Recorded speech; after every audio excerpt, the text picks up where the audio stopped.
आइए जानते हैं बिहार की 50 से भी ज्यादा बड़ी खबरें सिर्फ 15 मिनट में। आज के इस वीडियो में हम आपको बताएंगे एल सरकार के अहम फैसलों की बड़ी जानकारी, इसीलिए वीडियो को पूरा जरूर देखें। और हाँ, आप हमें ये वीडियो बिहार के किस जिले या गांव से देख रहे हैं, कमेंट में जरूर लिखें। गठबंधन विरोधी नेताओं पर जेडीयू का बड़ा फैसला। जदयू ने विधानसभा चुनाव में गठबंधन विरोधी काम करने वाले नेताओं और कार्यकर्ताओं पर सख्त रुख अपनाया है। सोमवार को हुई अनुशासन समिति की बैठक में निर्देश दिया गया कि दल विरोधी आचरण करने वालों को सदस्यता नहीं दी जाएगी। पार्टी का मानना है कि इससे संगठनात्मक अनुशासन और एनडीए गठबंधन की मजबूती सुनिश्चित होगी। इस समय जदयू का सदस्यता अभियान चल रहा है। इससे पहले पार्टी ने 4 जिलों में कार्यकारी अध्यक्ष मनोनीत किए थे, क्योंकि पूर्णकालिक जिलाध्यक्षों पर पार्टी विरोधी आचरण का आरोप था। बैठक में चुनावी परिवादों की समीक्षा और रिपोर्टों के सत्यापन पर भी चर्चा हुई। समिति ने अपनी अनुशंसा रिपोर्ट नेतृत्व को सौंप दी। बैठक में संयोजक एवं पूर्व सांसद चंद्रेश्वर प्रसाद चंद्रवंशी, विधान पार्षद संजय कुमार सिंह उर्फ गांधी जी, जदयू के मुख्य प्रवक्ता नीरज कुमार, मुख्यालय प्रभारी अनिल कुमार और वासुदेव कुशवाहा शामिल हुए। पार्टी का संदेश साफ है कि अनुशासनहीनता बर्दाश्त नहीं होगी और संगठन की मजबूती सर्वोपरि है। ओसामा साहब क्यों नहीं बने समिति के सभापति? बिहार विधानसभा की समितियों के गठन में राजद की उम्मीदें अधूरी रह गईं। पार्टी ने पूर्व सांसद शहाबुद्दीन के बेटे और विधायक ओसामा साहब का नाम भी सभापति पद के लिए भेजा था, लेकिन विधायकों की संख्या कम होने के कारण राजद को केवल लोकलेखा समिति ही मिली। उसका सभापति भाई वीरेंद्र को बनाया गया, जो पहले भी इस पद पर रह चुके हैं। राजद ने कुल 4 नामों की अनुशंसा की थी, जिसमें ओसामा साहब का नाम अल्पसंख्यक कल्याण समिति के लिए दूसरे नंबर पर था। पूर्व मंत्री आलोक मेहता का नाम भी आंतरिक संसाधन एवं केंद्रीय सहायता समिति के लिए भेजा गया था। विधानसभा अध्यक्ष प्रेम कुमार ने 19 समितियों का गठन किया और अधिसूचना जारी की। नियमित समितियों का गठन अध्यक्ष का विशेषाधिकार होता है, लेकिन व्यवहार में दलों की अनुशंसा को ही प्राथमिकता दी जाती है। इस बार राजद को केवल एक समिति मिलने से ओसामा साहब का नाम आगे नहीं बढ़ पाया। बिहार बीजेपी में 14 का अनोखा संयोग। नितिन नवीन बने राष्ट्रीय कार्यकारी अध्यक्ष। बिहार भाजपा में दिसंबर का महीना जश्न से भरा रहा। विधानसभा चुनाव में 14 नवंबर को जीत के बाद अब 14 दिसंबर को नितिन नवीन को भाजपा का राष्ट्रीय कार्यकारी अध्यक्ष बनाए जाने पर कार्यकर्ताओं ने प्रदेश मुख्यालय में जमकर जश्न मनाया। ढोल नगाड़े की थाप पर कार्यकर्ता झूमे, आतिशबाजी हुई और मिठाइयां बांटी गईं। यह पहली बार है कि बिहार के किसी नेता को राष्ट्रीय कार्यकारी अध्यक्ष का दायित्व मिला है। कार्यक्रम में उप मुख्यमंत्री सम्राट चौधरी, विजय सिन्हा, स्वास्थ्य मंत्री मंगल पांडेय समेत वरिष्ठ नेताओं ने नवीन का अभिनंदन किया। भाजपा अध्यक्ष दिलीप जायसवाल ने कहा कि एनडीए की प्रचंड जीत का उपहार बिहार को मिला है। मंगल पांडेय ने नवीन को कर्मठ और जुझारू नेता बताते हुए कहा कि पार्टी ने उन्हें बड़ा दायित्व देकर सम्मानित किया है। विधानसभा अध्यक्ष प्रेम कुमार ने भी बधाई दी और कहा कि नवीन अपनी संगठनात्मक क्षमता से इस भूमिका को कुशलता पूर्वक निभाएंगे। भागलपुर में 55,000 घरों तक पहुंचेगी पीएनजी गैस। भागलपुर शहर के लोगों को जल्द ही रसोई तक पाइपलाइन से नेचुरल गैस पीएनजी मिलने लगेगी। इंडियन ऑयल की इस परियोजना के तहत करीब 55,000 घरों को कनेक्शन दिया जाएगा। इसके लिए मुंगेर से भागलपुर तक 65 किलोमीटर लंबी पाइपलाइन बिछाने का काम शुरू हो चुका है। शांति कंस्ट्रक्शन को यह जिम्मेदारी दी गई है। कंपनी के इंचार्ज विकास कुमार तोला ने बताया कि 2026 के मई तक मुख्य पाइपलाइन का काम पूरा कर लिया जाएगा। लखीसराय से जमालपुर तक पाइपलाइन पहले ही पहुंच चुकी है। अगले वर्ष शहरी क्षेत्र में घर घर गैस पहुंचाने के लिए लगभग 500 किलोमीटर अतिरिक्त पाइपलाइन बिछाई जाएगी। साथ ही गैस वितरण के लिए 2 जिला रेगुलेटिंग स्टेशन बनाए जाएंगे। पूर्वी क्षेत्र के लिए बरारी और पश्चिमी क्षेत्र के लिए टीएनबी कॉलेज के पास। योजना के अनुसार 2027 के नवंबर दिसंबर तक भागलपुर के उपभोक्ताओं को पीएनजी की सुविधा मिलने लगेगी। इससे लोगों को सस्ती, सुरक्षित और पर्यावरण के अनुकूल गैस उपलब्ध होगी और रसोई में सिलेंडर की निर्भरता खत्म होगी। भागलपुर में बेअसर बुलडोजर एक्शन गृह मंत्री सम्राट चौधरी के निर्देश पर प्रदेश भर में अतिक्रमण हटाओ अभियान चल रहा है। पड़ोस के जिलों में इसका असर दिख रहा है, लेकिन भागलपुर में यह अभियान बेअसर साबित हो रहा है। रविवार को निगम और जिला प्रशासन ने औचक अभियान चलाकर सड़कों को खाली कराया, पर 2 घंटे बाद ही अतिक्रमणकारी फिर से काबिज हो गए। उपनगर आयुक्त और डीएसपी खुद पुलिस बल के साथ सड़क पर उतरे थे, लेकिन स्थायी अतिक्रमण पर बुलडोजर नहीं चल पाया। शहर के चौराहों पर 70 मीटर तक नो पार्किंग और नो वेंडिंग जोन बनाया गया है। फिर भी स्टेशन चौक से लोहिया पुल तक शाम होते होते ठेले और खोमचे फिर लग गए। कानून का भय न होने और प्रशासन की सख्ती की कमी से अभियान असफल रहा। पुलिस द्वारा लगाए गए जुर्माने के बोर्ड का भी कोई असर नहीं दिखा। तिलका मांझी बस डिपो परिसर में पड़ाव शुरू न होने से एम्बुलेंस तक जाम में फंस रही है। रविवार को 5 दर्जन प्रशिक्षु जवानों को अभियान में लगाया गया, जिन्होंने कई इलाकों से अतिक्रमण हटाया, लेकिन स्थायी समाधान अब भी अधूरा है। एटीएम से 25 लाख की चोरी।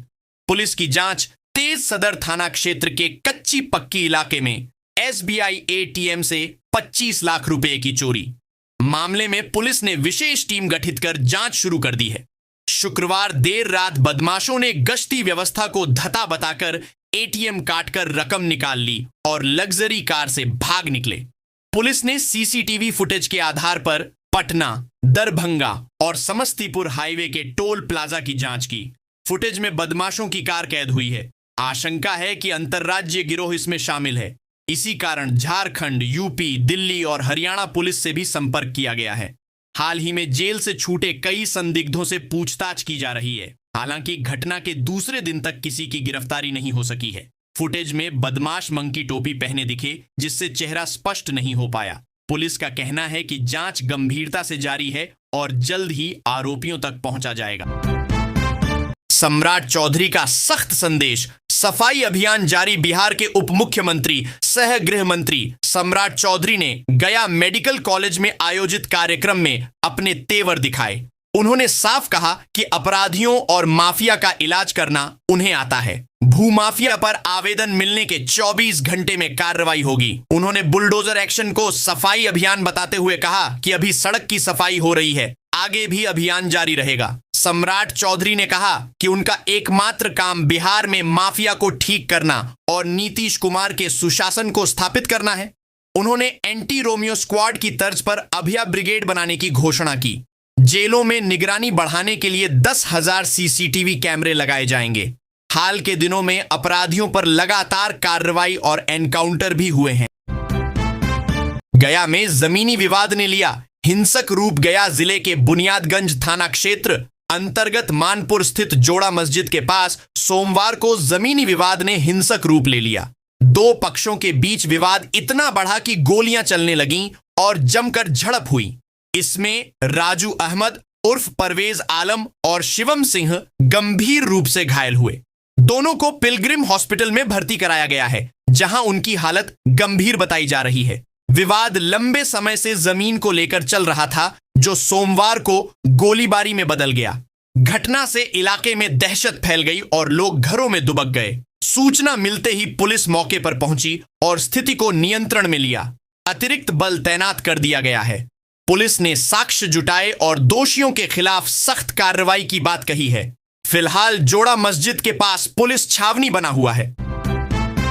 यूपी के जालसाज गिरफ्तार। पुलिसकर्मी बनकर कर रहे थे वसूली। भागलपुर के टाउन थाना पुलिस ने धरहरा इलाके से 2 जालसाजों को गिरफ्तार किया है, जो खुद को दारोगा और सिपाही बताकर अवैध वसूली कर रहे थे। पकड़े गए आरोपितों में यूपी के जौनपुर निवासी अभिषेक सिंह और मेरठ निवासी सोनू उर्फ शाहनजर शामिल हैं। दोनों ने नवादा थाना के श्रीटोला निवासी चंदन यादव से शराब में फंसाने की धमकी देकर 1,000 रुपए वसूले। शोरगुल होने पर भीड़ जुट गई और पुलिस की क्रास मोबाइल टीम मौके पर पहुंच गई। पुलिस को देखकर दोनों भागने लगे, लेकिन पीछा कर दबोच लिया गया। पूछताछ में दोनों ने अपना सही नाम पता बताया। पुलिस ने उनके पास से वसूला गया 1,000 रुपए बरामद किया और मोबाइल जब्त कर जांच शुरू कर दी है। प्राथमिकी दर्ज कर आगे की कार्रवाई की जा रही है। चांदन नदी में अवैध बालू खनन पर बड़ी कार्रवाई। चांदन नदी के प्रतिबंधित घाटों से अवैध बालू खनन के मामले में खनन विभाग ने सख्त कदम उठाया है। बीरमा और राजापुर घाट से अवैध खनन के आरोप में खनन निरीक्षक रीना कुमारी ने 16 बालू तस्करों के खिलाफ प्राथमिकी दर्ज कराई है। दर्ज केस के अनुसार करीब 75,800 घन फीट बालू का अवैध खनन किया गया, जिससे लगभग 82 लाख रुपए के राजस्व की चोरी हुई। न्यायालय के आदेश के तहत जेठौर के घोघा बियर से लेकर सिंघनान घाट तक 7 किलोमीटर क्षेत्र में खनन पूरी तरह प्रतिबंधित है। इसके बावजूद नामजद तस्करों द्वारा संगठित तरीके से खनन जारी था। केस में कनकैथी, भदरिया, तेतरिया, खंजरपुर, गोविंदपुर, बड़ियम, राजापुर, वासुदेवपुर और कुसुमखर गांव के कई लोगों को आरोपित बनाया गया है। खनन विभाग ने कहा कि सभी से जुर्माना वसूला जाएगा। इस कार्रवाई से क्षेत्र में सक्रिय बालू तस्करों में हड़कंप मच गया है।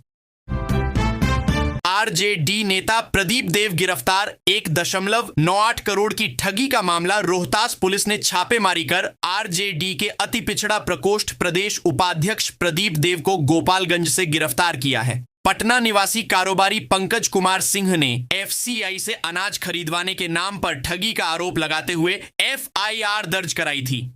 आरोप है कि प्रदीप देव और उसके सहयोगियों ने 21 किस्तों में करीब 1,98,00,000 रुपए की ठगी की।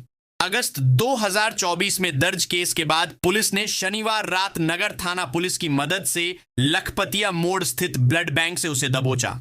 पूछताछ के बाद उसे रोहतास ले जाया गया। पुलिस सूत्रों के अनुसार प्रदीप देव के साथ 3 दर्जन से अधिक युवक जुड़े हैं और वह लगातार ठगी के काम में संलिप्त रहता है। वर्ष 2019 में भी यूपी पुलिस ने उसे ठगी मामले में गिरफ्तार किया था।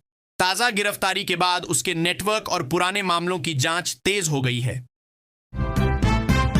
महिला रोजगार योजना से 80% महिलाओं ने शुरू किया स्टार्टअप। मुख्यमंत्री महिला रोजगार योजना के तहत जिले की 1,71,000 जीविका दीदियों को 10-10 हजार रुपए की प्रोत्साहन राशि दी गई थी। इनमें से 80% महिलाओं ने किराना दुकान, सब्जी स्टॉल, सिलाई कढ़ाई केंद्र, ब्यूटी पार्लर, मशरूम उत्पादन और अगरबत्ती निर्माण जैसे स्टार्टअप शुरू कर दिए हैं। 30% महिलाओं ने अतिरिक्त आरण भी लिया है। योजना का उद्देश्य महिलाओं 30% महिलाओं ने अतिरिक्त आरण भी लिया है। योजना का उद्देश्य महिलाओं को स्वरोजगार के लिए प्रारंभिक पूंजी देना था ताकि वे आत्मनिर्भर बन सकें। 6 माह बाद जीविका ग्राम संगठन इनके उद्यमों का निरीक्षण करेगा और जरूरत के अनुसार आगे भी प्रोत्साहन राशि दी जाएगी। सरकार ने 2 लाख रुपए तक की अतिरिक्त सहायता देने की योजना बनाई है। साथ ही महिलाओं को प्रशिक्षण भी दिया जा रहा है ताकि वे अपने व्यवसाय को पेशेवर तरीके से चला सकें। निरीक्षण के बाद सफल उद्यमों को विस्तार और बाजार से जुड़ाव के लिए अतिरिक्त मदद दी जाएगी। 5 जिलों की 2 महत्वपूर्ण सड़कों की चौड़ाई होगी। कम केंद्रीय परिवहन मंत्रालय ने भूमि अधिग्रहण की चौड़ाई 30 मीटर से घटाकर 24 मीटर करने का निर्णय लिया है। इस फैसले से 5 जिलों की 2 महत्वपूर्ण सड़कों की चौड़ाई कम हो जाएगी। विभागीय अभियंता का कहना है कि प्रस्तावित पक्की सड़क की चौड़ाई पर असर नहीं पड़ेगा, लेकिन पेव्ड शोल्डर और सर्विस रोड की चौड़ाई घट जाएगी। मंत्रालय ने जमीन की अत्यधिक कीमत को वजह बताया है। इस फैसले के साथ नेशनल हाईवे 333A के जमुई बाईपास पर रोक भी लगा दी गई है। NH 133E में भी किनारे की चौड़ाई 1.5 से 2 मीटर कम हो सकती है। बरबीघा से पंजवारा तक 193 किलोमीटर सड़क के लिए 106.3 हेक्टेयर जमीन की जरूरत थी, जिसके लिए 193.30 करोड़ रुपए मंजूर हुए थे। अब यह लागत 239 करोड़ तक पहुंच गई है। जानकारों का कहना है कि यदि भू अर्जन में देरी हुई तो यह राशि 500 करोड़ होगी तक जा सकती है। कटिहार सहरसा दुल्हन पहुंची ससुराल, सामने खड़ी सौतन कटिहार और सहरसा में शादी के बाद दुल्हन को सौतन का सामना करना पड़ा। ऑफिसर्स कॉलोनी मिर्चाई बाड़ी निवासी प्रेमलता देवी की बेटी अंजलि कुमारी की शादी आलोक कुमार से 2 जून 2025 को हुई थी। शादी में 50 लाख रुपए खर्च हुए थे। विदा होकर जब अंजलि ससुराल पहुंची तो वहां आलोक की पहली पत्नी लक्ष्मी देवी मौजूद थी। इससे विवाद बढ़ गया। अंजलि को कमरे में बंद कर दिया गया और उसके परिवार से सादा कागज पर हस्ताक्षर करवा लिए गए। आरोप है कि आलोक और उसके परिजन ने कहा कि अंजलि को दूसरी पत्नी बनकर रहना होगा। शिकायत पर कटिहार पुलिस ने आलोक कुमार को धोखाधड़ी और ठगी के आरोप में गिरफ्तार कर लिया। मामला दर्ज होने के बाद इलाके में चर्चा का विषय बना हुआ है। लखीसराय में शराब पार्टी का भंडाफोड़। लखीसराय के कबैया थाना क्षेत्र के संसार पोखर वार्ड नंबर 17 में रविवार देर रात पुलिस ने शराब पार्टी का भंडाफोड़ किया। पश्चिम बंगाल के बर्धमान जिले से आई ऑर्केस्ट्रा पार्टी की 5 नर्तकियां स्थानीय 3 युवकों के साथ बंद कमरे में शराब पार्टी कर रही थीं। इसकी भनक लगते ही स्थानीय लोगों ने विरोध किया और हंगामा मच गया। सूचना पर पुलिस मौके पर पहुंची और सभी 8 लोगों को गिरफ्तार कर लिया। गिरफ्तार लोगों में उत्तम कुमार, सुमित कुमार, नीतीश कुमार और 5 नर्तकियां झूमा दास, सरिता देवी, सुनीता देवी, प्रिया मिस्त्री और प्रोतिमा मल्लिक शामिल हैं। पुलिस ने बताया कि ऑर्केस्ट्रा कार्यक्रम के बाद यह पार्टी चल रही थी। सभी शराब के नशे में धुत थे। पुलिस ने उन्हें हिरासत में लेकर आगे की कानूनी कार्रवाई शुरू कर दी है। मधुबनी में अतिक्रमण हटाने गई टीम पर हमला। मधुबनी जिले के फुलकाही गांव में सोमवार को प्रशासनिक टीम अतिक्रमण हटाने पहुंची तो हालात बिगड़ गए।